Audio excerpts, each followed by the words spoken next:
Well, he discovers Walter at a very young age. He's a hacker known as Scorpion. And when we find him, we discover it's a young boy. Okay. And so I began to dole out some work for him. I realized that he could be an asset to the United States government. So I started giving him some assignments, and he continues to work for us, eventually becoming a protected asset. I do one job with him where I ask him to help me out delivering refugees packages, sending packages to refugees. And it goes a different way, and we actually use his technology to deliver ordnance. And a lot of innocent people get killed, and it causes a great conflict with us, and we go our separate ways. And the story picks up now. Scorpion, I've come back to him and I've said, let's put that in the past. I need you to help me. We've got a crisis at LAX. Wow. And but then, Robert, mostly everything you just said is based on a real person's life and things that have actually happened to him. He was a real hacker. Wow. He did actually hack into a top secret NASA database, and U.S. officials came in and took him and made him a protected U.S. asset and started a real company called Scorpion Computer Services. So cool. each week we're tackling, we're And his name is the guy that it's based Cat's on. character His name, becomes, I'm sorry. It's Walter O'Brien is his no, I was real going to say Walter O'Brien, and Elyes, you play his character, but what's I it do. like, since it's based on a real guy, to be able to call somebody with 197 IQ and ask about your character?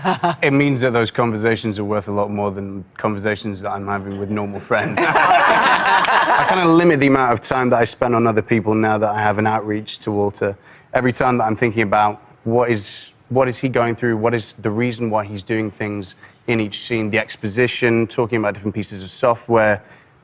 I have to ask him a question, then he has to repeat himself because I don't get it the first time. I mean, he's infused my brain with so much new language, so many new words. He talks about, in the first episode, back after the hiatus, we start talking about Gaussian algorithms. Oh, no.